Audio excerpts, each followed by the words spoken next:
How would you like to discover a single swing thought you can rely on to crush drives down the fairway and hit more greens than you ever thought possible? Hey, my name is Eric Kaplan. I've had the privilege and pleasure of coaching some of the best players in the world, and I want to transform your takeaway. So what we're going to dive into right now is how to start your golf swing. What's the secret? What's the trigger? What actually gets the club moving?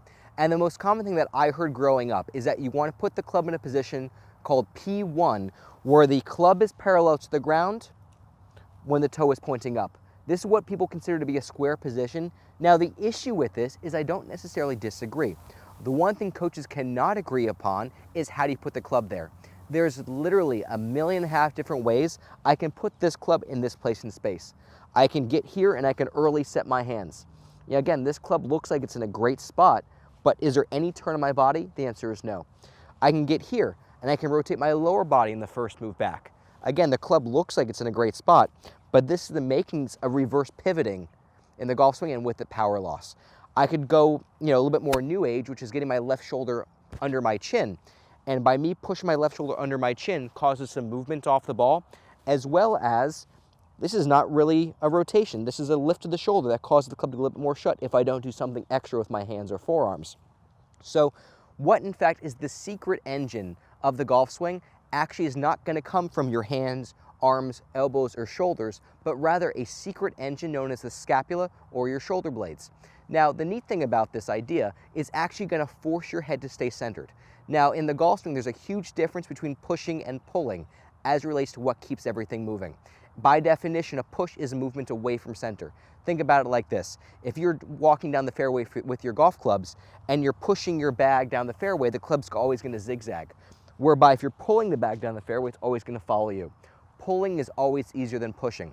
Now, if I were to stand up straight, and if I were to take my right shoulder blade and pull it 2 inches closer to my spine, that's the makings of what a proper rotation is all about. I would not want to push my lead shoulder rather, as that would cause movement off the ball, but this action of pulling my trail shoulder back around my body is the engine of my golf swing. So I have a student of mine who's a really big guy in finance on Wall Street, and what he says to me, Eric, here what you're talking about is return on investment. He says to me, Eric, if your shoulder blade, the scapula, is moving maybe 2 inches around the spine, how much is your shoulder moving? I say it's moving roughly 6 inches. He says, good. If you get into your golf posture, you're holding a golf club, and your shoulder moves, those 2 inches, the shoulder blade moves 2 inches, causing the shoulder to move 6 inches, how far is the hand moving? My hands are moving about 2.5 feet. If you're holding a golf club and making a 2-inch move of your shoulder blades, how far did the club just move? The answer is 2.5 yards into a perfect toe position. Now, the neat thing about this, even for a guy like Bernhard Langer, he says, Eric, if my hands, arms, elbows, shoulders work back first, that is the tail wagging the dog.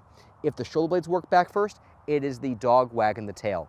The cool thing about this is this idea of scapular glide, the secret engine of the golf swing being your shoulder blades, is going to be true whether you're hitting a putt, a chip, a bunker shot, or even your full swing. It's the same engine for everything, which is why a guy like Bernhard Langer is so much more consistent than everybody else and still is.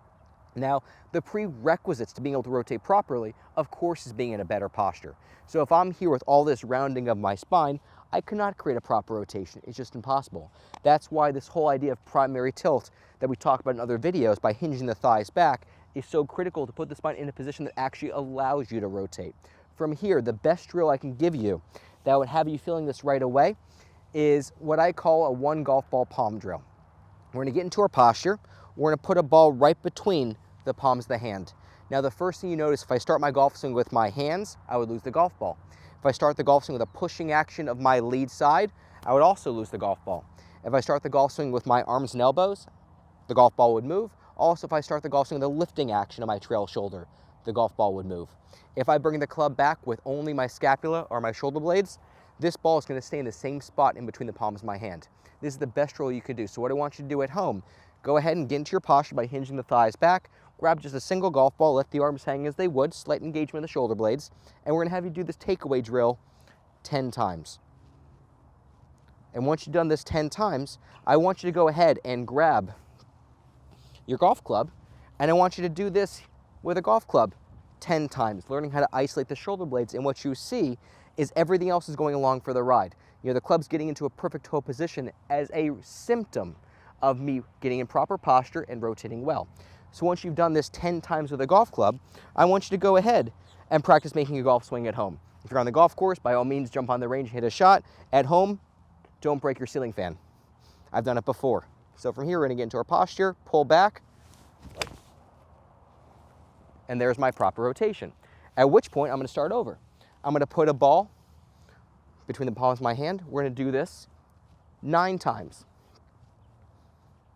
We're gonna drop this ball. We're gonna grab a club. We're gonna feel it with a golf club 9 times.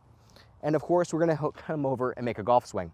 At which point, we're gonna repeat the process 8 times with a ball, 8 times with a golf club, hit 1 shot, 7, 7, 1, 6, 6, 1, 5, 5, 1, 4, 4, 1, 3, 3, 1, 2, 2, 1, 1, 1, 1, which of course equals our magic number of 120. Why is 120 reps so important? It's the minimum number of reps necessary for us to rebuild a new neural pathway from the frontal lobe to the cerebellum. At which point this feeling will go from feeling very different to more assimilated, at which point you can practice on your own on the golf course. That's why doing this drill at home is absolutely critical. So just to recap a little bit, the secret engine of the golf swing is not your hands, as they're very whimsical, they can go anywhere, not your arms, not your shoulders, but your shoulder blades or your scapula pull around the body. The benefit to this in the golf swing is resoundingly important. First of all, the consistency will go through the roof, not just because it's the same engine, so to speak, of your golf swing, but the shoulder blades have a single range of motion in which they could be worked around the back of your spine, which means the club is going to be delivered the same way every single time. The other side of things, by you creating a more efficient turn right off the golf ball, the coil you're generating in your golf swing will increase your club head speed greatly, as opposed to using some smaller, more whimsical muscle groups. I hope that made a little bit of sense, and if you like that video, click the thumbs up button below and click subscribe. That way you'll be notified every single time we upload another video lesson like this.